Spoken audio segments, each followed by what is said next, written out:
셨어요? 예. 이제 96쪽에 보시면 제2장 시장론이죠. 시장. 그래서 시장은 싹 재미는 없는데 이제 한 개 정도 나오죠. 그래서 시장 개념 보시면 이연극에 비유해 본다면 시장이란 수요자 공급자라고 하는 두 주연 배우가 등장하는 무대라고 할 수 있고, 두 배우에 의해서 가격이라는 작품이 연출된다 그랬네요. 이러한 시장의 개념은 추상적 구체적 시장을 구분할 수 있고, 경제학적 관점에서는 추상적 시장을 분석하는 게 원칙이다 그랬는데, 뭐 이제 큰 의미는 없고, 자, 그 옆에 보시면 밑에 그 구체적과 추상적 시장은 뭐 크게 의미는 없습니다. 그래서 그 밑에 보시면 이제 시장의 유형에서 완전 경쟁 시장이다 또는 뭐 불완전이다 뭐 그런 거 있나요?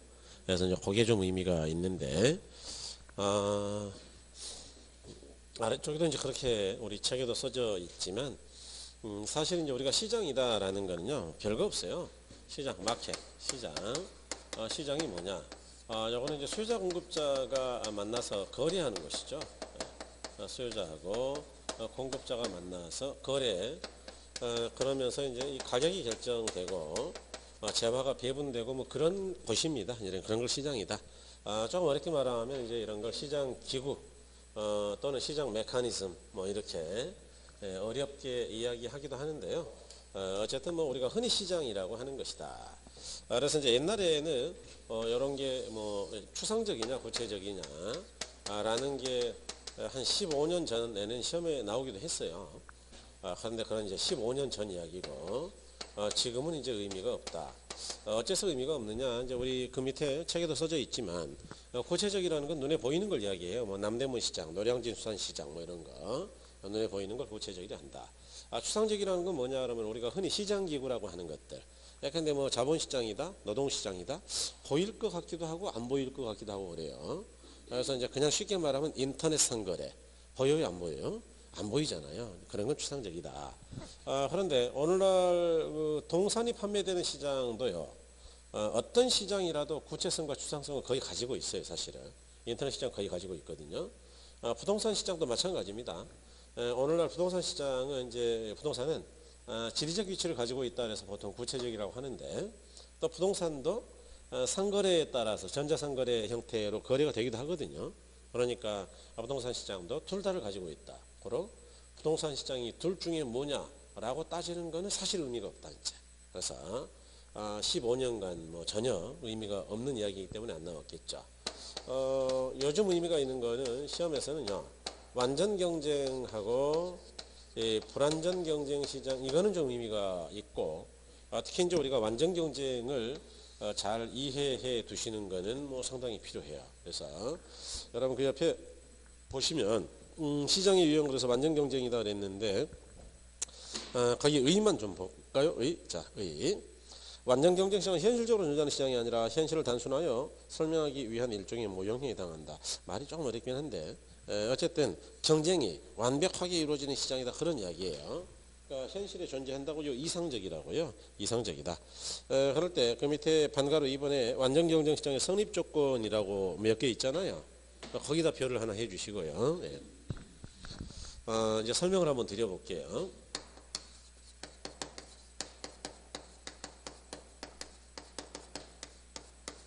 이 완전 경쟁 시장이라는 거하고 반대가 되는 시장이 불완전 경쟁 시장이겠죠. 불완전 경쟁 시장이다, 이렇게요.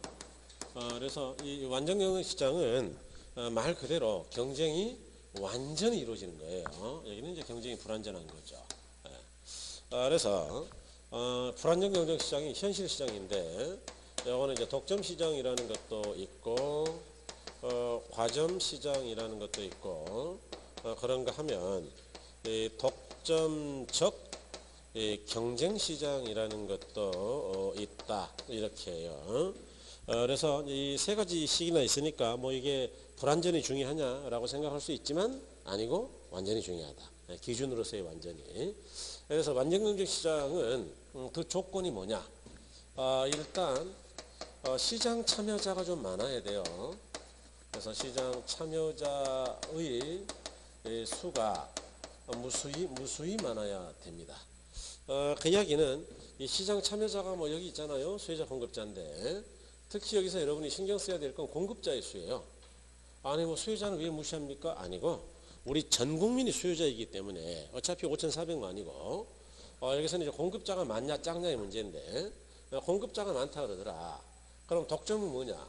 홀로 독자 점유할 점자니까 시장을 점유하는 공급자가 홀로 있는 거예요. 홀로 한 명. 아니 그런 시장이 어디 있냐? 있죠.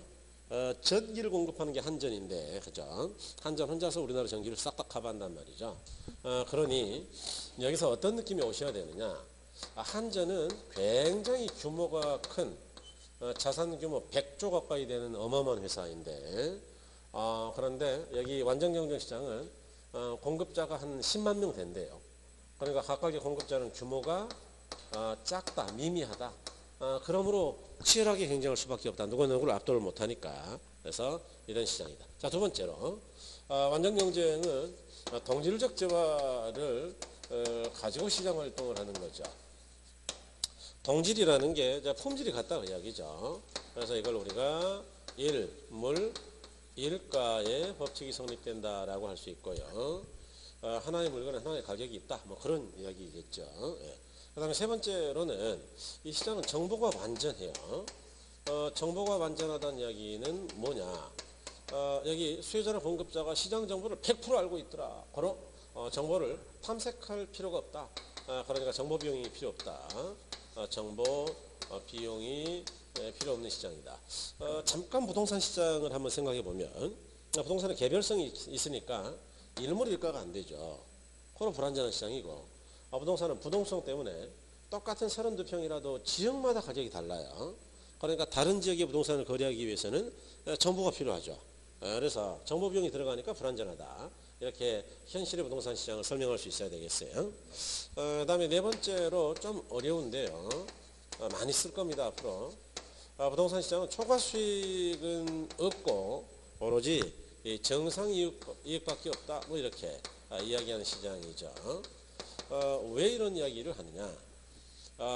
수십만 명의 작은 공급자들이 똑같은 가격의 재화를 가지고 동일한 조건 하에서 경쟁하는 거죠. 그러나 남보다 유리한 거는 절대 없죠. 그래서 남보다 많이 벌 수는 없고 남들이 버는 정도의 정상이익 딱 그 정도 벌 수 있다. 그 다음에 다섯 번째로 이 시장은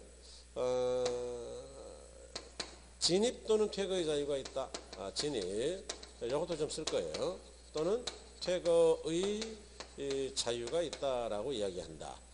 그러면 이제 이 독점이나 이쪽과 다른 점이 뭐냐? 여기 이 한전 같은 독점 시장은요, 진입이 불가능해요. 진입장벽이라 그러는데 한전이 자산 규모가 100조랍니다. 100조.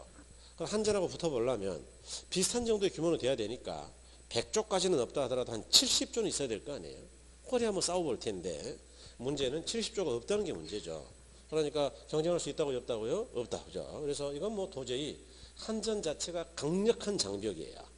진입장벽. 누구도 넘어갈 수 없는. 예. 그런데 여기는 뭐 꼴랑 조그만한 거예요. 뭐 한 돈 몇백만 원 가지고 하는 장사. 그러니까 뭐 웬만하면 뭐 한번 해볼까? 그러면 들어가는 거고. 왜 돈도 안 되네? 그러면 그냥 나오면 되는 거고. 이렇게. 한전은 그만두고 나가야 되겠다 그러면 손실이 50조죠. 이게 이제 설비 같은 것들을 폐자재로 처리하면 어마어마하게 손해를 보니까요. 그러니까 이건 퇴거도 마음대로 못하죠. 그 다음에 이 시장은 참여자가 모두 다 가격 순응자예요.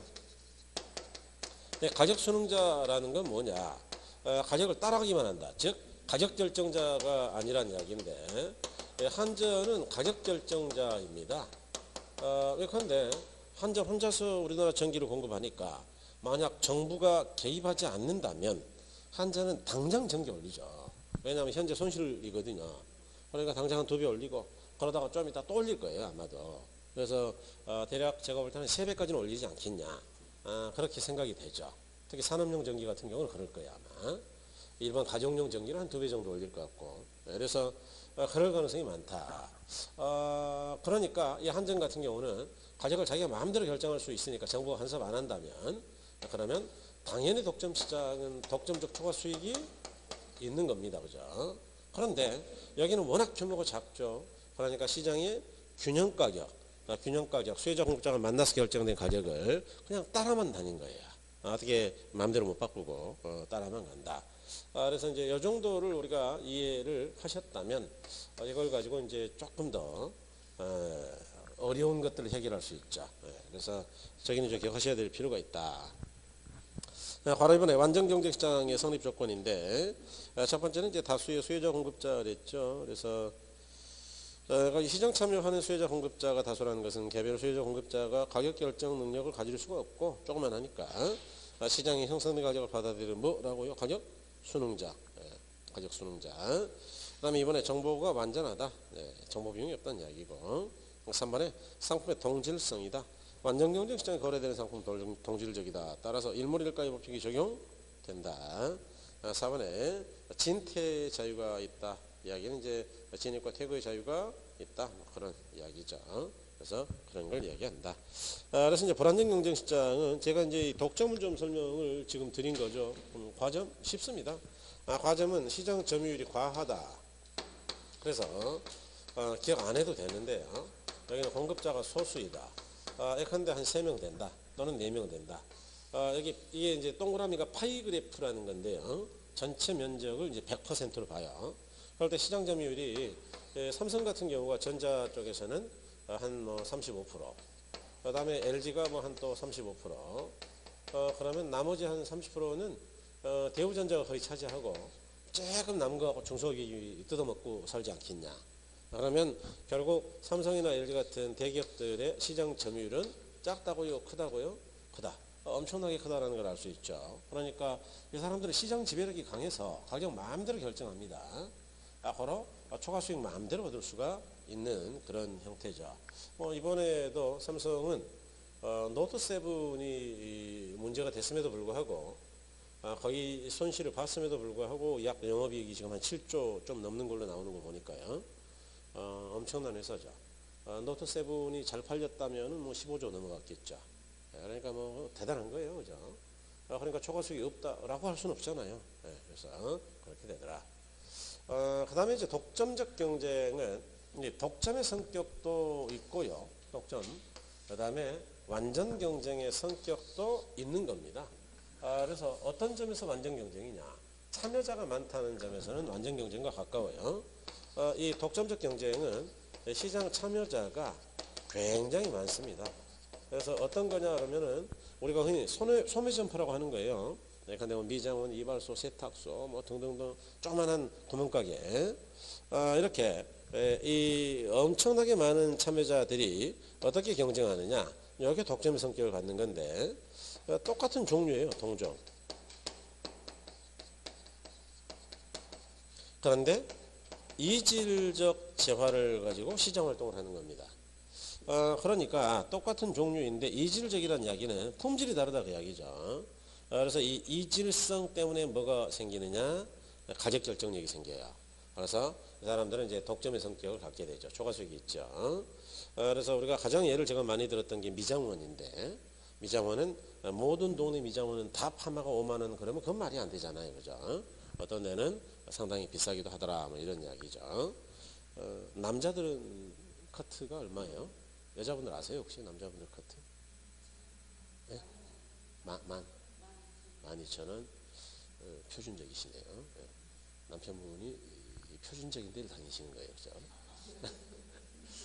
그죠? 뭐 바리깡 뭐 이런 데는 한 7, 8,000원, 뭐 7,000원? 네. 조금 비싼 데가 그 브랜드라고 하는 것들 무슨 뭐 이름 자기 이름 걸고 하는 게 한 2만 원 근처 하는 것 같아요. 네. 그래서 뭐 브랜드 걸어봐야 뭐 썩 예쁘게 깎지는 않던데 보니까 혹시 정샘물이라고 아세요? 정샘물 아세요? 네. 그 남자분들은 뭐 잘 모르시죠? 정샘물 그럼 뭔 그런 촌스러운 이름이 다 있냐? 샘물이라니. 저희 이제 언제 한번 그 우리 동네 신세계백화점에 그게 있더라고요. 뭐 저는 몰랐어요, 사실은. 모르고 가족들끼리 어느 날 그쪽에 갈 일이 있었죠. 그런데 뭐 아이 쇼핑 한다고. 그러니까 신경 쓰이니까 어디 가서 쉬다 오든지 뭐 그래서 그래 그럼 머리나 자를게 그러고 이따 끝나면은 전화해 그래가지고 머리 자르러 갔죠. 갔는데 뭐 보니까 있어요. 이름이 참 촌스러워서 저는 아주 만만하게 생각하고 들어갔습니다. 네. 들어갔더니 일단 서비스가 달라요. 이제 뭐그 스태프분이 오시더니 이 자세도 그렇고 이 자세가 파수쳐 자신감이 있다 그러죠. 예, 자세가 자신감이 넘쳐요. 스텝이 공손하면서도 이쪽으로 쓰죠. 그래서 이제 그러고 이제 졸졸 따라갔는데 차도 일단 종류별로 권한 다음에 한 개, 그 다음에 이제 잡지를 이렇게 몇 개 가져와가지고 권하는 데는 처음 봤어요. 그래서 이제 계속 그러고 있길래 좀 미안하기도 하고 불편해서 죄송한데 저도 잡지를 손으로 고를 수 있는데요. 그랬더니 이제 예 알겠습니다 가더라고요. 그래서 이제 앉아서 속 편하게 이렇게 있었는데 머리 잘랐어요. 싹 마음에 들지는 않더라고요. 그래서 이제 계산을 하러 갔습니다. 가서 이제 다행히 또 그날은 어떻게 카드를 꺼냈어요. 보통 그냥 현금으로 머리 자르면 결제하는데 현금으로 했다가 혹시 모자랐으면 큰일 날 뻔했는데 카드를 내놔가지고 그랬더니 긁는데 보니까 4만 얼마인가 그래요. 그래서 뭐야 이게 이 사람 잘못했나 생각하다가 이제 차마 쪽팔리게 못 물어보니까 몇 개월 할까요? 그래서 그러고 나왔죠. 나온 다음에 어떻게 했을까요? 그거 굉장히 기억을 해야 되니까 명함이랑 다 주던데 가지고 있을까요? 찢어버릴까요? 찢어가지고 바로 가죠. 그래서 나중에 물어봤어요. 차마 거기서 못 물어봐가지고 물어봤는데 이질적이라 그러더라. 거기는 연예인들을 상대하는 자라 그러더라. 그래서 압구정에서 유명하답니다. 연예인 미장원으로. 그래서 그럴 줄 알았으면 앞에다 써놔야지 연예인 상대. 그러면 안 갔을 거 아니에요. 그래서 속상했어요.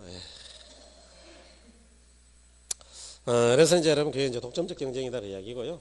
이 불안정 경쟁은 기억 안 하셔도 됩니다. 그래서 놔두시고 제 2절에 자 98쪽인데 자 부동산 시장인데요.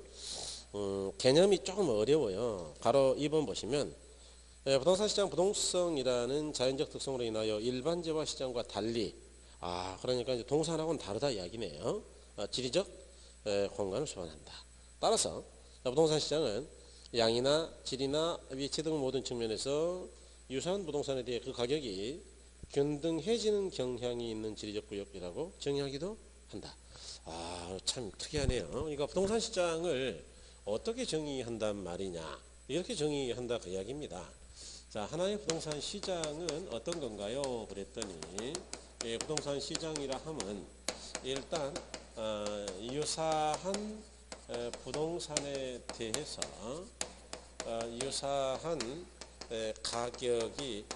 유사한 가격이 형성되는 지리적 공간입니다.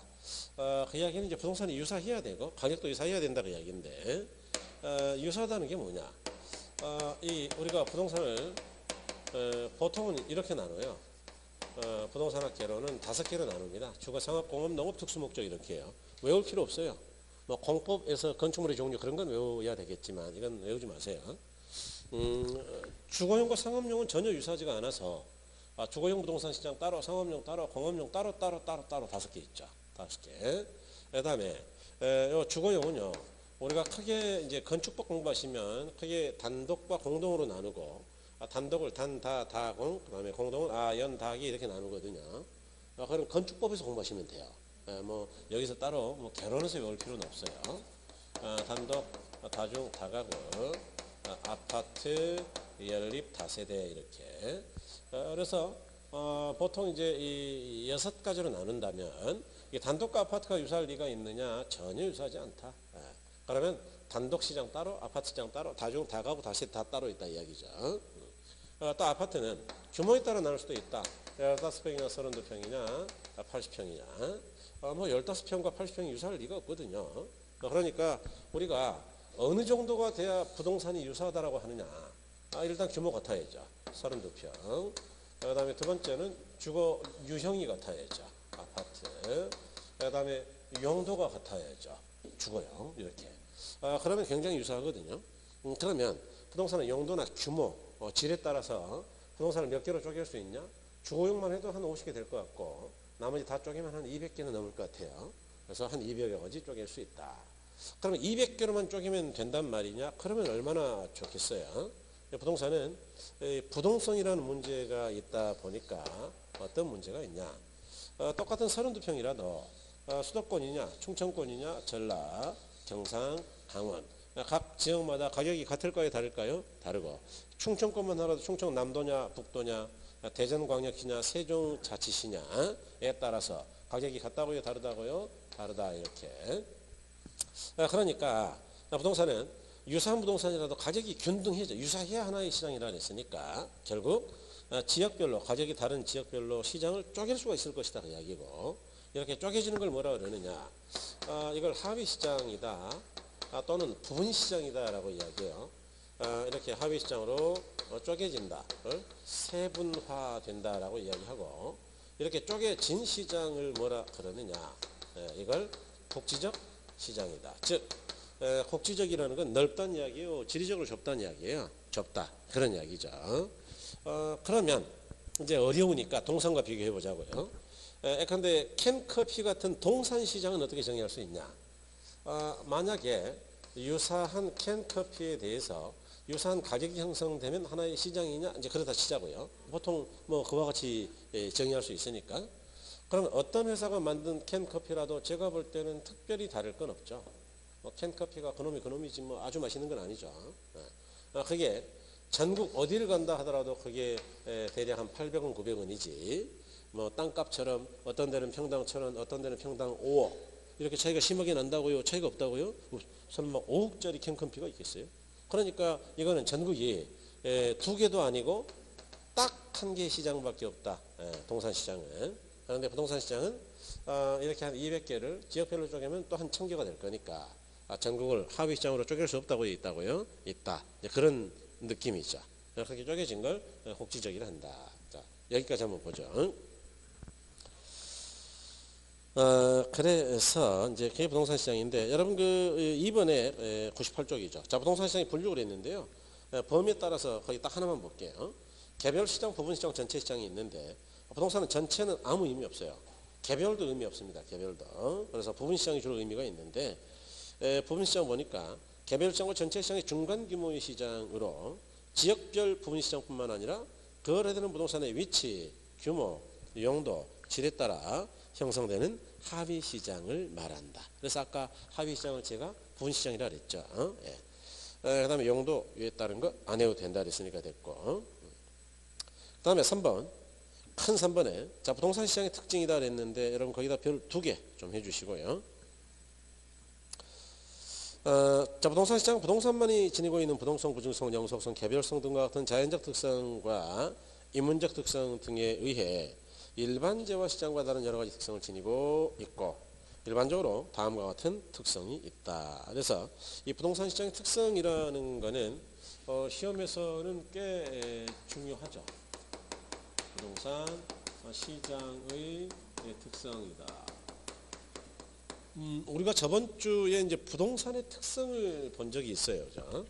그래서 뭐 부동성, 부증성, 영속성, 개별성, 인접성 뭐 이런 거 봤는데 자 그럴 때 이 부동산은 누구랑 비교하느냐? 항상 동산이고 이 동산을 우리가 뭐라고 하느냐? 지극히 그렇죠. 지극히 일반적 재화이다. 그러면 부동산 시장의 특성이라는 것은 뭐냐? 일반 재화 시장하고 그렇죠. 부동산 시장이 같은 점이요. 차이가 드러나는 점이요. 차이점. 그래서 일반 재화 시장과 부동산 시장의 다른 점이다. 예를 들어 봐라.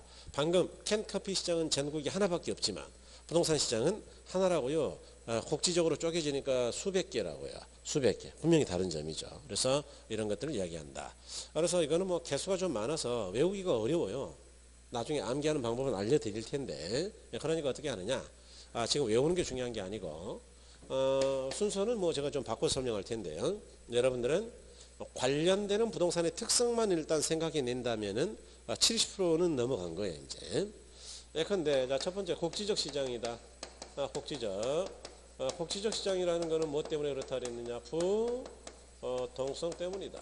부동산은 부동성 때문에 똑같은 32평이라도 그렇죠. 똑같은 32평이라도 지역마다 하위 시장으로 나눌 수 없다고요? 있다고요? 있고 이렇게 나누어진 시장은 지리적으로 좁은 시장이니까 전체 시장이라고요, 곡지적이라고요. 곡지적. 다른 말로 화폐 시장, 다른 말로 부분 시장. 그러니까 이것만 생각해 낼 수 있으면 된다. 자, 두 번째로 이 비표준화된 시장이라는 특성도 있다. 비표준화된 시장이라는 것은 뭐 때문이냐? 요거는 개별성 때문이다. 부동산은 개개지화가 다르죠. 그러니까 표준화가 어려워요. 동산처럼 표준화되지는 않고 표준화가 안 된다는 이야기는 뭐냐? 동산처럼 기계로 찍어낼 수는 없어요. 그러니까 대량 생산은 어려운 재화이다 그 이야기예요. 그러니까 부동산이 동산처럼 찍어내면 그렇게 비싸진 않을 거야 아마. 그런데 뭐 아파트 아시겠지만 그 자리에서 각각 하나씩 따로 만드는 거지. 여기서 찍어가지고 와가지고 땅에다 넣는 거 아니잖아요, 그죠? 그래서 그런 어려움이 있다. 요즘은 이제 뭐 이 부동산도 표준화하려고 노력은 하고 있습니다. 제 PC 공법이라고 해서 이제 프리콘크리트 공법이라고 아파트 벽체를 미리 콘크리트를 미리 만들죠. 만들어 가지고 가져와서 크레인으로 들어가지고 붙여서 한 층씩 올리는 기법들. 그래서 이제 조립하는 그런 기법들이 있긴 있는데 일반화되지는 않았어요, 그게. 그래서 뭐 그런 거 많이 보시죠, 그 컨테이너 하우스라든가 이런 거. 이거는 공장에서 만들어 와가지고 그냥 넣는 거예요. 그래서 이제 그런 것들이 요즘 이제 특히 한옥이 문제입니다. 한옥이 현대화되지 않는 이유가 뭐냐 그러면은 일반 표준화가 안 돼요. 한옥은 문짝도 표준이 없어. 지금 이거는 다 표준 문짝이거든요, 저거. 우리 아파트 문짝은 싹 다 표준이라 기성품이에요. 사다가 붙이는 겁니다, 저거. 그러니까 건축하는 사람들이 문짝 크기에 맞춰서 틀을 딱 그 정도 공간을 남겨놔요. 나머지를 벽으로 막아버리고. 그러니까 뭐 갖다 붙이면 그냥 딱 맞아 떨어지거든요. 근데 한옥은 지 마음대로 해요.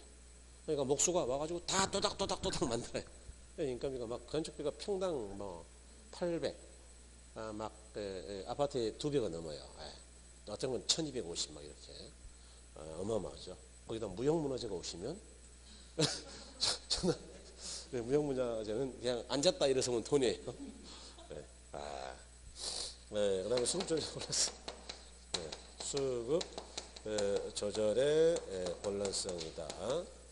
수급 조절 혼란성은 이제 부증성과 관련이 있는데 조금 어려운 이야기를 드려볼까요? 이 부증성은 인간이 만들 수 없다는 이야기죠. 바로 부동산은 이제 수요가 증가한다 하더라도 공급이 안 된다는 문제가 있죠. 그래서 부동산의 경우에는 균형 가격 형성이 조금 어려워요. 그래서 가격이 왜곡되고 특히 땅값이 주로 올라가는 쪽으로 왜곡이 되죠. 그래서 이제 이런 측면이 있다. 뭔 말이냐? 여러분 우리가 아직 여기까지 공부를 아직은 안 했는데 이런 이야기죠. 자, 수요 공급이 이렇게 있었고 여기에 이제 균형을 유지하고 있다라고 가정하자. 500원에 100개다. 그런데 어떤 요인 때문에 자 수요가 증가하면 요거는 우리가 저번 주에 했죠. 균형은 여기서 이리 갈 것이다 그랬고요. 그다음에 이제 가격은 하락이에요, 상승이에요? 상승. 그렇죠. 그러니까 뭐 사겠다는 사람 늘면 당연히 가격 상승이에요. 네. 자, 그럴 때 이 기존의 공급자는 어떻게 되느냐? 원래는 500 받았죠, 500. 그런데 사겠다는 사람 많아가지고 100만 원 더 받은 거예요. 이런 걸 뭐라 그러느냐? 이 500을 정상이익이라 그러고요. 여기서 600, 100 더 받은 걸 초과수익이라 그래요. 초과수익. 네, 그러니까 완전 경쟁 시장은 아까 초과수익이 있다 그랬어요, 없다 그랬어요? 없죠.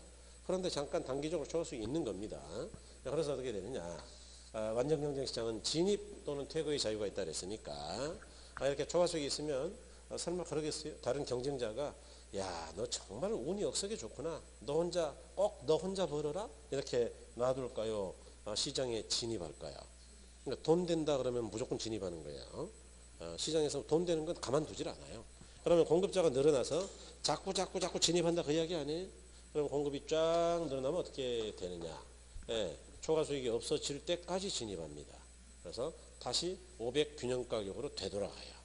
그러니까 완전 경쟁 시장 균형 가격을 늘 유지하는데 부동산은 안 된다면서요? 왜 안 되냐? 우리가 잘 아시지만 토지의 물리적 공급 복선은 수직이다. 기억나시죠, 여러분? 수직. 그러니까 이제 수요가 있었다. 그러면 이것도 균형 가격이 500에 100개라고 가정하자. 그럴 때 자, 수요가 똑같이 늘었다. 늘면 어떻게 되느냐?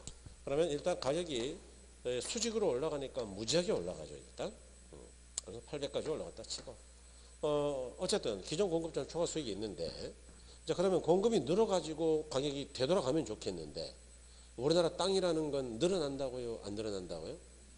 아니 그게 부정성이잖아요. 그러니까 땅값은 고려시대 이후로 지금까지 계속 올라가기만 했지 언제 떨어진 적이 있냐? 언제 뭐 땅값이 조선시대 가격으로 내려간 적이 있어요? 없잖아요. 엽전 몇 개 주고 땅을 살 수 있다고요? 예, 그러니까 땅값은 계속 올라간다. 이런 특성이에요. 그래서 이와 같은 걸 해석할 때 저걸 쓰는 거예요. 예, 그래서 여기까지 가면 수요 공급은 거의 해석이 된다고 보죠. 그러면 정책이 조금 쉬워져요. 그러니까 약간 고급을 하려면 이걸 좀 알아야 되는 겁니다. 재미는 되게 없죠. 그렇죠? 그 다음에 네 번째 거래 비공개성이다. 여기서부터는 쉬워요. 거래 비공개성. 거래 비공개성이라는 것은 개별성 때문이다. 여러분 우리가 이제 개별성의 특성이 있어서 부동산은요. 또는 거래 관행 때문에 거래 정보를 공개하는 걸 꺼립니다. 그런데 가격을 정확하게 이야기했다가 나중에 세무조사 받을 수도 있고 자금 출처조사 받을 수도 있으니까 다소 두려우니까 꼭 이야기한다고요? 뭐 안 한다고요? 안 애매하게 하죠. 그 다음에 개개지마다 가격이 다 달라요. 아시다시피 아파트는 동별로 층별로 가격이 다르니까 이걸 뭐 어떻게 전국의 아파트를 싹 공개하겠냐. 그런 정보가 공개가 잘 안 되고 그래서 부동산 시장은 정보 비용이 다액이 들어갑니다. 그 다음에 다섯 번째로 그 시장의 비조직성이라는 건데 시장의 비조직성이다. 이것도 뭐 때문이냐? 그럼 이제 개별성과 관련이 있어요. 일단 자 부동산은 개별성이 있고 또 이제 부동성도 영향을 주는데 부동성 때문에 동산처럼 조직화는 안 된다. 뭔 말이냐? 동산은 생산자가 있다. 그러면 이 사람이 총판한테 물건을 넘겨주고 총판은 자기 밑에 대리점이 있어요.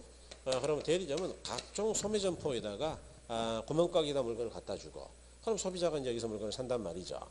그러니까 이와 같이 수직적으로 계열화가 쫙 돼 있어요. 조직화가. 왜 그러냐? 이 사람들이 물건을 주기 때문에 말을 안 들을 방법이 없어요. 말 안 들으면 물건을 안 주거든요. 그런데 부동산은 부동성 때문에 물건을 줄 수가 없잖아요. 그러니까 이와 같은 조직화가 가능해요? 불가능해요? 불가능. 그래서 부동산은 동산과 같은 유통기구의 형성은 어렵다. 그러니까 조직적 거래는 안 돼요. 보통 이제 우리 중개업소에서는 매도자와 매수자를 불러가지고 거래 관계를 조율하고 직거래를 하는 거죠. 물론 이제 수수료는 이제 우리가 받지만 그다음에 유통기구를 통한 거래가 아니고요. 그다음에 이제 매매기간의 장기성이라는 특성도 있다. 이 매매기간의 장기성은 고가성 때문이다. 고가 비싸서 그러다 보니까 부동산은 워낙 비싸니까 이 환금성이 떨어진다는 아주 치명적인 단점이 있어요. 환금성이 뭐라 그랬어요? 돈으로 바꿀 때 빨리 팔린다고요? 안 팔린다고요? 안 팔리는. 그러니까 워낙 비싸기 때문에 비싸니까 사는 사람 입장에서도 몇 억을 만들려면 시간이 몇 년 오래 걸리잖아요. 그러니까 거래하는데 시간이 좀 많이 걸리는 거죠. 그 다음에 일곱 번째 법적 제한이 과다하다. 이 법적 제한이 과다하다는 것도 부동산이 갖고 있는 아주 독특한 특성이죠. 그럼 부증성과 관련이 있는데 부동산은 부증성 때문에 만들 수 없기 때문에 이 사회성과 공공성이 굉장히 강해요. 다시 말해서 내 건데 국가가 공익을 위해서 제한하겠다 그런 이야기예요. 그러니까 내 마음대로 못 써요. 그래서 공법 공부하시면 요즘 뭐 굉장히 여러분 지금 막 6과목 공부하니까 머리 아프죠? 있던 자신감도 없어져 버리고 그렇죠? 이거 뭐 도대체 되긴 되는 거냐 뭐 이런 생각도 들고 다 그러면서 되는 거예요. 그러니까 뭐 고민할 거 없어요. 저번에 말씀드린 대로 1차 중심 전략으로 가면 돼요. 일단 2차 선생님들도 당연히 그렇게 이야기할 거예요. 1차를 먼저 열심히 하고 2차는 나중에 열심히 하자. 수업만 들어라 뭐 이렇게. 그렇지 않겠어요? 그게 가장 좋은 전략이니까. 예. 지금 2차를 굉장히 열심히 해놨다. 그래봤자 1차 떨어지면 끝이다. 그러니까 의미 없어요. 예? 그래서 공법은 뭐냐? 하지 말라는 것밖에 없지 않느냐? 행위제한. 예, 그래서 이런 법적 제한이 부동산에만 유독 많더라. 동산은 없는데 이런 특성을 말한다. 그래서 제가 설명하듯이 기억하려고 하면 스트레스 엄청 받죠. 그러니까 제목은 나중에 외우게 해드릴 테니까요. 말고 제목 부르면 관련된 특성을 생각해낼 줄만 알면 돼요. 뭐 그러면 거의 풀려요 일단. 그래서 자, 부동산 시장 특성인데 1번 과다한 법적 제한이 있다 그랬죠. 그래서 이거는 부증성 때문이다 그랬죠. 그래서 두 번째 줄에 보니까 부동산에는 공적, 사적 여러 가지 법적 제한이 많아 부동산 시장 불안정이 만드는 요인이다. 이에 따라 가격이 왜곡되고 시장 조절 기능이 저하된다. 매매기는 장기라 그랬죠. 그래서 이거는 비싸서 그렇다 그랬어요. 그래서 가로 2번 보니까 매매기간의 장기성으로 현금하고 혼란하여 금매로 거래할 때 손실이 발생할 수 있다. 그게 환금성 위험이죠. 그 다음에 세 번째가 곡지성 그랬죠. 이건 아까 제가 부동성을 이야기했는데 반가를 1번에 자, 부동산 시장은 부동성으로 인하여 지역에 따라 다른 지역과 구별되는 지역적 특성을 지니게 되므로 공간적 범위가 일정 지역에 한정되는 복지성의 특성을 가진다 그랬죠. 그래서 그런 걸 이야기한다. 넘어가서 가로 2번에 부동성으로 인한 곡지성은 위치에 따라 여러 개의 부분 시장으로 나뉘어지는 시장의 분화 현상이 나타난다. 그 다음에 가로 4번 자, 수급 조절 곤란성이라고 있지요. 토지는 부증성으로 인해서 물리적으로 그 양을 증가시킬 수 없다. 따라서 토지가 부족한 경우 용도전을 통해 이용할 수밖에 없더라 그랬죠. 그 다음에 반가로 4번 보니까 수급 조절의 곤란성은 단기적으로 가격 왜곡 현상이 발생할 수 있다. 아까 제가 설명했던 게 이거죠. 이는 단기적으로 정상적 균형치를 크게 벗어나서 가격이 형성될 수 있다는 걸 의미한다. 물론 나중에 장기적으로는 조정될 수 있다. 이제 주택은 조정이 돼요. 주택은 땅은 잘 안 되고 그래서 그건 나중에 설명할 거고요. 그다음에 그 양가로 5번에 상품의 비표준화 그랬죠. 개별성 때문이라고 그랬는데 반가로 1번 보니까 자, 규격화 표준화가 가능한 일반 재화에 비해서 부동산의 개별성으로 인해 상품의 표준화가 어렵다라는 특성이다. 그 다음에 6번째 자, 거래의 비공개성 그랬어요. 은밀성 즉 관행하고 개별성이죠. 자, 부동산의 개별성 또는 거래 관행 등에 의해서 부동산 거래는 그 내용을 외부에서 파악하기가 곤란하다. 혹시나 뭐 문제 생길까 봐서 절대 안 알려준다 그 이야기죠. 그래서 맨 끝에 정보 탐색 비용이 많이 들어가더라 이렇게. 그다음에 7번째 시장의 비조직성 그랬어요. 일반 지역의 경우는 도매 소매 대점 등으로 조직화가 비교적 잘 되어 있으나 부동산 시장에서는 상품의 비표준화 거래 비공개성 등으로 인하여 시장을 조직화하기가 상당히 어렵다. 그래서 개별성과 부동성을 제가 이야기했던 거죠. 그래서 이렇게 생각하시면 되고요. 그 다음에 여러분 그 나머지는 뭐 천천히 또 더 보기로 하고 큰 4번 자, 부동산 시장의 기능이라고 있는데요. 지금 이제 우리가 부동산 시장의 특성을 보셨죠. 지금 이제 부동산 시장의 기능 보자고 이야기인데 시장의 기능이다. 이 부동산 시장의 기능은요 특성하고 전혀 달라서 시험에서는 안 나오죠. 이건 왜 안 나오느냐? 아까 부동산 시장의 특성은 일반 재화 시장과 부동산이 갖고 있는 차이점이었죠. 차이점. 그러니까 부동산학에서는 중요해요. 이런 걸 설명하는 게 경제학인데 경제학 가지고 설명이 안 되니까 우리가 부동산학이라는 지금 이 책을 공부하는 거거든요. 그러니까 부동산학을 연구하는 학자들은 당연히 특성을 시험을 많이 내고 싶어 하죠. 그래서 우리 부동산의 특성, 부동성, 영속성, 부중성 이런 거, 부동산 시장의 특성, 오늘 이따가 또 부동산 경기 변동의 특성도 할 거예요. 이런 것들은 다 시험이 잘 나온다. 그런데 왜 안 내냐? 시장의 기능은 시장이 하는 일은 부동산이나 동산이나 똑같아요. 그러니까 차이가 없다. 그래서 이런 거 떼버려도 아무 문제 없는 거죠. 그러 시험이 잘 안 나온다. 그래서 여기는 한 개만 기억한다. 부동산 시장은 공간 및 자원 배분 기능이 있다 그랬는데 일반화시키면 자원 배분 기능이에요. 물론 시장에서 가격이 결정되고 거래 교환이 되죠. 거래가 되죠. 그 다음에 시장은 항상 우리가 원하는 정보를 시장이 제공하고 있죠. 그 다음에 시장에서는 양이나 질이 결정되기도 합니다. 그런데 이 아래쪽 이런 건 필요 없고요. 이거 하나만 기억하시면 돼요. 하나만. 그래서 시장의 기능 그러면 자원 배분 기능이 있다. 이것만 기억하시면 됩니다. 깔끔하고 좋네요. 그죠? 그러니까 시장에서는 원하는 자에게 원하는 재화를 배분한다. 그 이야기죠. 왜 이런 이야기를 하는 거냐? 나중에 써먹으려고 그러는데, 그러면 시장이 자원 배분을 잘 못하면 어떻게 되느냐? 이건 시장이 성공한 거예요? 재기능을 못한 거예요? 재기능을 못한 거죠. 그래서 이런 걸 우리가 나중에는 시장 실패라고 합니다. 즉 시장이 재기능을 못했다 그 이야기예요. 그러니까 이런 이야기인데요. 조금 어려운데 우리가 살고 있는 사회가 이 자본주의죠. 우리 건너편은 이제 사회주의 국가인데 이 둘의 가장 큰 차이가 뭐냐 하면 시장이에요. 시장. 사회주의 국가는 평등을 강조하다 보니까 시장이 없어요. 그래서 모든 재화를 정부가 일일이 똑같게 배급을 해줍니다. 배급. 아시죠? 국가가 배급하는 거.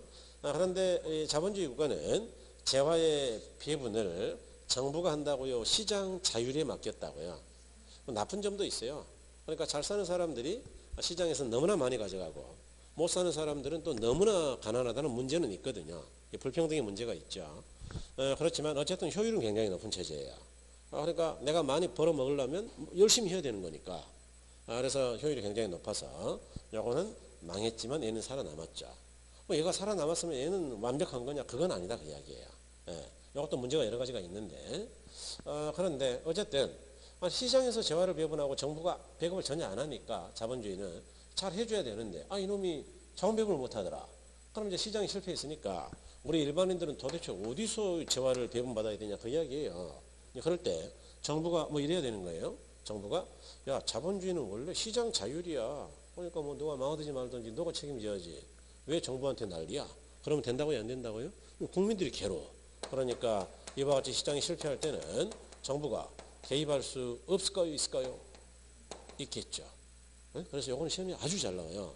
시장 실패와 정부의 시장 개입. 그래서 이거 할 때 꼭 써먹을 예정이니까 기억하고 계셔야 된다 이야기죠. 하신 거죠? 다음 주에 할 거예요. 다음 주에. 그래서 다음 주에 여러분이 기억을 해주시면 좋겠어요. 그래서 이 자원 배분, 자원 및 공간 배분 그랬는데 그냥 줄여서 자원 배분 그래도 돼요. 뭐 밑에 보니까 자본주의 경제체에서는 자원 배분을 시장에 맡기고 있다 뭐 어쩌고 그렇게 써져 있잖아요. 나중에 볼 겁니다. 자, 그래서 여기는 그렇게 보시고 여러분 그 134쪽으로 한번 가보세요. 134쪽.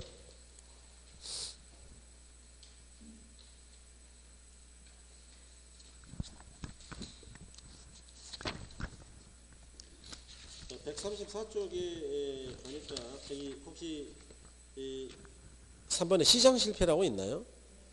그래서 여기 보니까 시장 실패란 자원 배분 기능을 담당한 시장 기구가 효율적 자원 배분을 달성하지 못하는 걸 말한다. 그렇죠?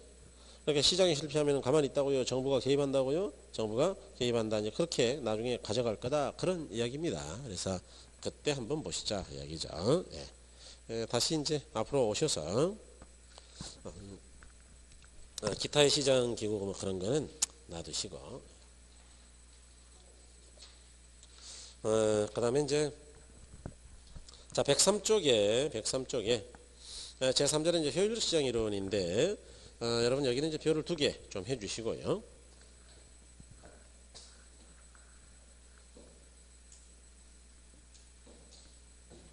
이 효율적 시장이라는 게 뭐냐라는 거를 이제 먼저 간단하게 개념 한번 볼까요? 효율적 시장 이론은 정부가 주식시장에 주가에 어떤 영향을 미치는가를 설명하려는 가설의 형태로 출발했다. 그래서 미국 학자 파머라는 사람이 주식시장을 연구하다 알아냈다. 그런 이야기고요. 이번에 자 효율적 시장 이론에서 시장의 효율성이란 부동산 시장이 새로운 정보를 얼마나 지체 없이 가치에 반영하느냐는 것을 말한다. 즉 정보의 효율성을 말한다. 그러므로 새로운 정보가 지체 없이 가치에 반영되는 시장 그런 걸 효율적 시장이라고 한다. 이게 이제 가장 중요한 이야기예요. 정보가 공개되면 늦게 반영된다고요? 지체 없이 반영된다고요? 지체 없이 반영된다. 이번에 효율적 시장의 유형 그랬는데 서설의 반가로 1번 보니까 부동산의 가치의 정의가 나오죠. 부동산의 가치는 장래 기대되는 수익이 뭐라고요? 현재 가치이더라. 바로 장래에 개발될 것 같다라는 기대가 있으면 개발된 뒤에 가격이 올라간다고요? 현재 올라가 버린다고요? 현재 올라가더라. 그런 이야기입니다. 반가로 이번에 이와 같이 부동산 가격에 관련된 정보가 공개되면 즉각적으로 가격을 올리는데 반영되는 시장을 효율적 시장이라 하고, 부동산 시장이 효율적이라면 투자자도 다른 사람보다 더 높은 수익을 얻을 수, 어떤 투자자도 다른 사람보다 더 높은 수익을 얻을 수 없게 된다 그랬는데 그건 조금 어렵네요. 자, 이제 그러면 거기까지 보고 넘긴 다음에 설명을 한번 드려볼게요. 효율적 시장이다. 요거는 이제 미국 학자 파머라는 사람이 주식시장을 연구하다 알아냈다는 이야기죠. 즉 주식시장에 어떤 새로운 정보가 공개되면 얼마나 빠르게 가치에 반영되느냐라는 걸 연구한 거죠. 그래서 이 학자는 이제 효율적 시장의 종류를 이렇게 크게 세 가지로 정리했어요. 약성 효율적 시장이 있고, 강성 효율적 시장이 있고, 강성 효율적 시장이 있다. 이렇게 세 가지로 정리했다. 그 다음에 이 효율적 시장에 대한 개념을 이 파머라는 학자는 이제 어떻게 이야기했느냐, 이렇게 이야기를 한 거죠. 일단 반영되는 정보가 어떤 것이냐, 그 다음에 분석 수단은 어떤 수단을 동원하느냐. 그래서 이런 분석을 통해서 정상 이윤은 얻을 수 있느냐. 만약 우리가 정상 이윤을 넘어가는 초과 수익이 있다면 이 초과 수익은 과거 정보 가지고 얻을 수 있는 것이냐, 아니면 현재 공개된 정보냐, 아니면 미래 아직 미공개된 정보이냐, 뭐 이렇게 정의를 이제 나눠서 이야기를 했는데요. 일단 학자의 정의를 이야기 드리고 그 정의에 대한 설명을 한번 해볼게요. 약성 효율적 시장은 말 그대로 효율성이 굉장히 약한 겁니다. 그래서 제일 약한데 이거는 과거의 정보만이 가치에 반영된 시장이에요. 그래서 이 과거의 정보를 분석하는 걸 우리가 기술적 분석이라고 하는데, 이러한 기술적 분석을 통해서는 초과 수익은 없고요. 과거 정보는 초과 수익이 없고 오로지 정상 이윤밖에 없는 시장이다. 하는 걸 약성 효율적 시장이다 라고 정의를 했어요. 책에 뭐 이거 안 그래도 되죠? 뭐 나중에 그 요약집 다 그려놨어요. 일단 설명 잘 들으시는 게. 안 지울게요. 쉬는 시간 조금 이따 오거든요. 안 지울 테니까 잘 들어보시면. 자, 중강성은 뭐냐면요. 과거 또는 현재 정보가 가치에 반영된 시장을 말한다. 그래서 이런 걸 분석하는 걸 우리가 본적 분석이다라고 이야기하고, 이 기본적 분석을 통해서는 즉 과거나 현재 정보를 이용해서는 초과 수익은 없고 오로지 정상 이윤밖에 없는 시장이다. 이런 걸 준강성이라 한다. 강성은 가장 효율성이 높은데요. 요거는 과거나 현재 정보뿐만이 아니고 아직 공개가 안 된 그렇죠 미래 정보까지도 모두 가치에 반영된 시장을 말한다. 그래서 이거는 분석 자체가 무의미하다 또는 불가능하다. 다시 말해서 과거 현재 미래 어떤 정보를 이용한다 하더라도 이거는 결코 초과 수익은 불가능하고 오로지 정상 이윤밖에 얻을 수 없는 시장이다. 이렇게 이야기합니다. 그러니까 지금 설명은 일체 안 했고요. 이 사람의 이야기만 그냥 그대로 칠판에 적은 겁니다. 지금부터 설명을 한번 해볼게요. 자, 이 현실의 시장은요. 현실 시장이라는 게 현실의 주식 시장이나 이 부동산 시장인데, 이거는 우리나라 같은 경우는 이제 중강성 정도의 효율성이 있다라고 알려져 있습니다. 예를 들어 볼게요. 자, 주식시장인데요. 주식시장이다. 그제 이제 삼성의 이건희 회장이, 이건희가 아니고 이재용 부회장이 구속될 뻔 했는데, 어쨌든 이제 불구속으로 나왔어요. 그죠? 그러면 이제 그러한 정보가 공개돼요. 그럼 이제 주식투자하는 사람들 입장에서는 어떻게 될까요? 혹시 구속되면은 삼성이 아무래도 좀 운영이 잘못될 수도 있다고 생각하니까, 주식을 사는 걸 꺼려해서 주가가 떨어졌는데, 구속이 안 됐다고? 그러면 뭐 별 문제 없겠는데? 이렇게 하면 주가가 하락할까요? 상승할까요? 상승. 그렇죠. 이게 좋은 건지 나쁜 건지 그건 잘 모르겠어요. 구속돼도 걱정이고 안 돼도 걱정이네. 나 참 또 이런 경우는 처음인데 그죠?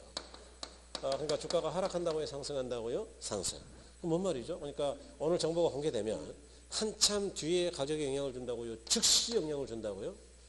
그렇죠. 그런 게 현재 정보가 공개되면 그 즉시 가격에 영향을 준다 그 이야기예요. 예, 조금 더 할게요. 조금 더. 약간 약해 보여요.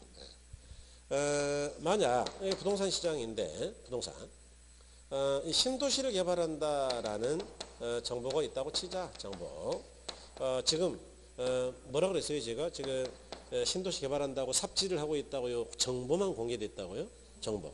그럼 앞으로 이거 땅값 좀 올라가겠는데? 생각되니까 나중에 올라간 다음에 살라 그럴까요? 미리 살라 그럴까요? 미리. 그러면 땅값은 개발 끝난 뒤에 올라간다고요? 지금 즉시 올라간다고요?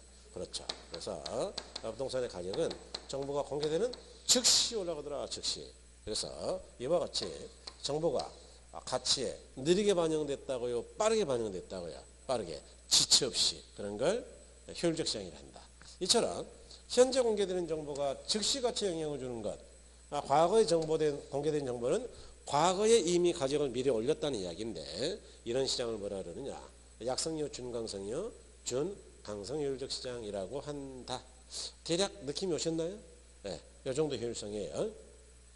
자, 그럼 여기서 이제 여기까지 한번 설명해 보죠.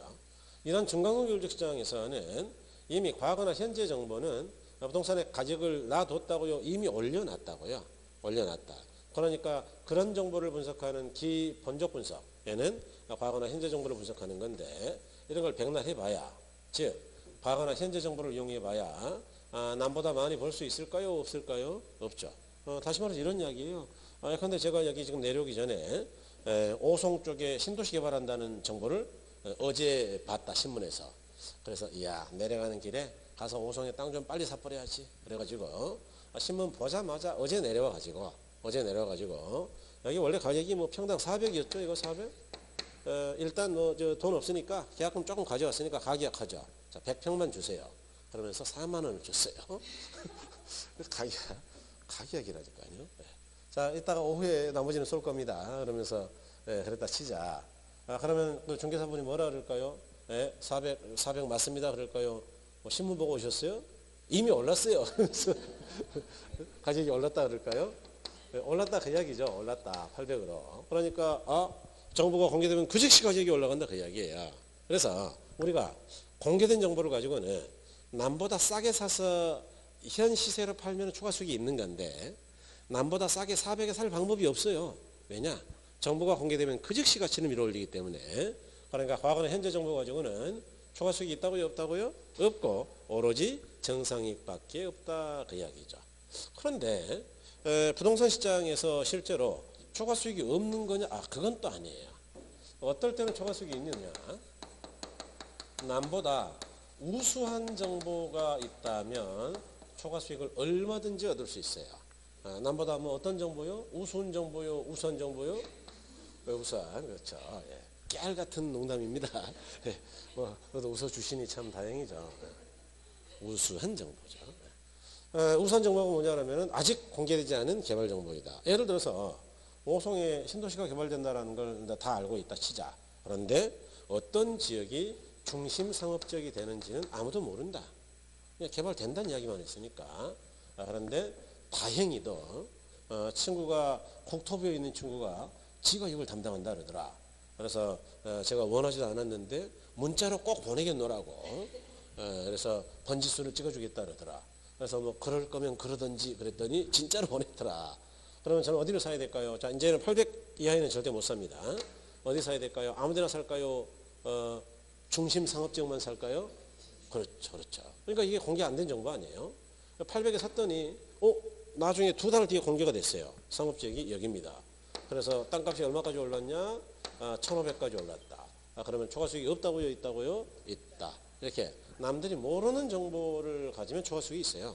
다시 말해서 이 시장은요, 일반 투자자들은 다 이거밖에 몰라요. 그래서 일반 투자자는 누구라도 기본적 분석은 한다고 생각되는 시장입니다. 바로 이런 기본적 분석의 결과 가지고는 초과 수익이 없고 그보다 우수한 정보이어야 된다 그 얘기예요. 그러면 이제 준강성을 이해했으니까 이걸 가지고 약성으로 한번 가보자. 이해하러. 약성은 효율성이 굉장히 낮죠. 그러니까 과거에 공개됐던 정보만이 가치에 영향을 준 것이고 현재 공개된 정보도 아직 가격에 영향을 못 준 시장이에요. 그래서 이런 과거 정보를 분석하는 것, 예컨대 과거의 거래량이나 가격의 변화 추이를 트렌드를 분석하는 게 기술적 분석인데 이런 과거 정보 가지고는 추가 수익은 없고 오로지 정상이익밖에 없다고 이야기죠. 그러면 이 시장에서 추가 수익을 얻으려면 우수한 정보가 있어야 되는데 일반 투자자가 알고 있는 과거 정보보다 우수한 게 뭐냐? 그게 공개 안 된 미래 정보 또는 현재 막 공개된 정보이다. 그런 이야기죠. 이해하셨나요? 이 시장의 투자자들은 이것도 모르니까 이거는 덜 우수한 정보라고 우수한 정보라고요? 우수한 정보다 그런 이야기죠. 그러면 제가 지금 이 중강성 예를 두 개나 들었잖아요. 약성 한번 예 한번 들어봐 주실래요? 약성.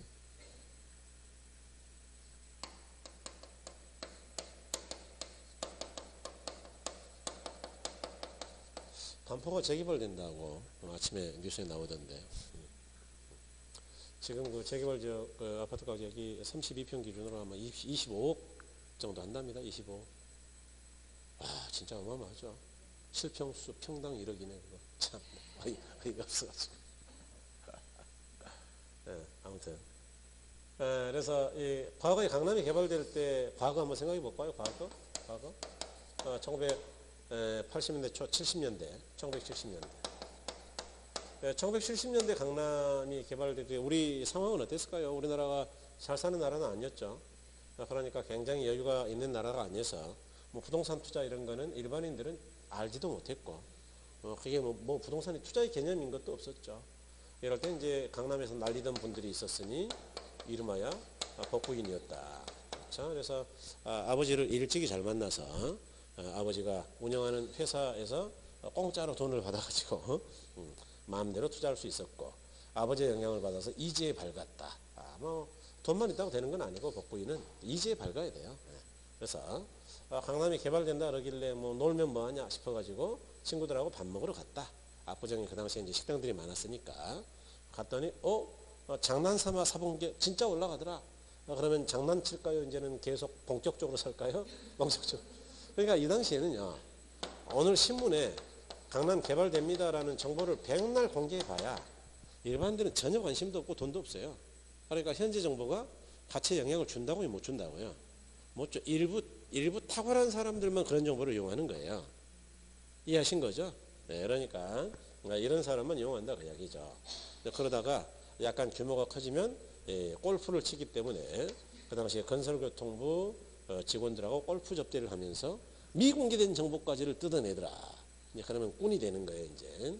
그래서 이런 시대에는 약성이죠 약성. 이해하신 거죠? 네. 그래서 이렇게 되더라. 그래서 이제 우리가 여기까지는 이해했다는 이야기죠. 그럼 강성은 뭐냐 강성. 강성은 현실적으로는 존재하지 않는 시장이에요. 즉 이상적인데 이게 현재를 기준으로 옛날 과거에 공개됐던 정보나 아직 공개가 안 된 미래 정보까지 다 부동산의 가격을 미리 올려놨다? 그럼 말이 안 되죠.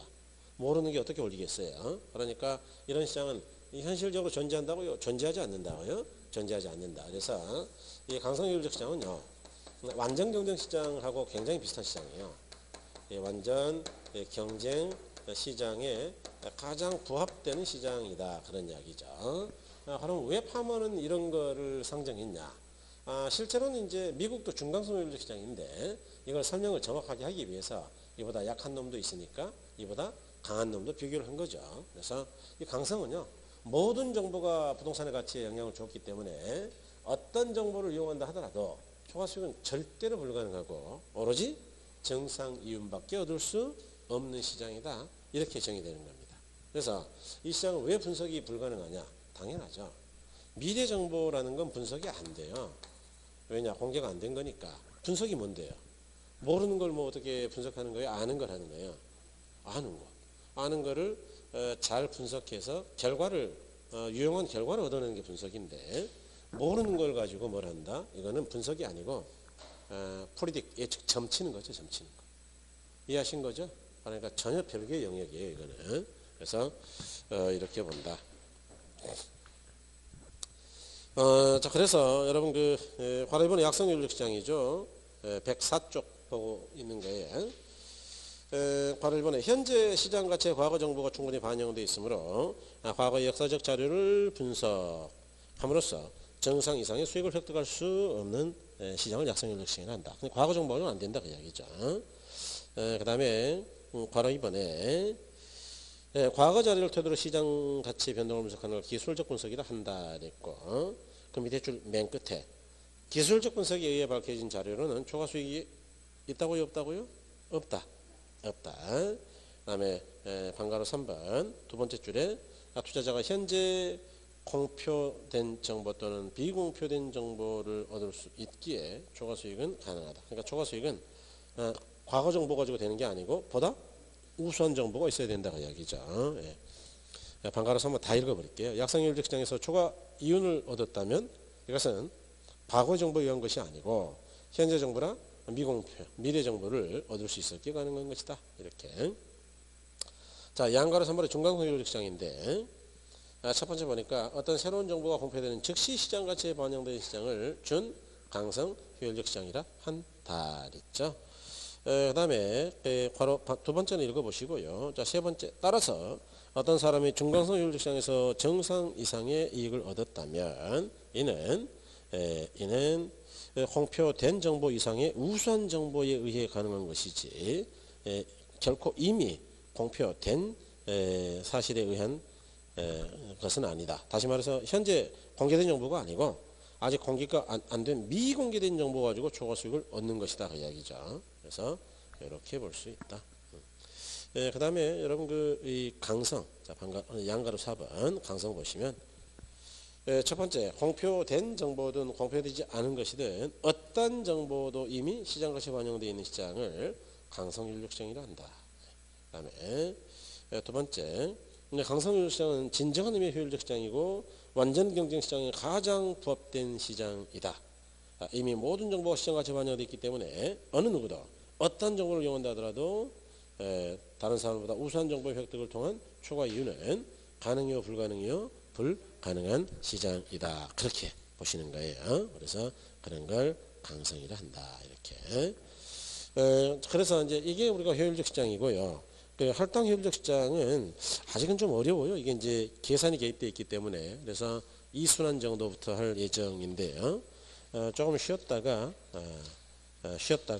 뒤에 경기 변동을 보도록 하죠. 그래서 잠깐 쉬었다 뵙겠습니다.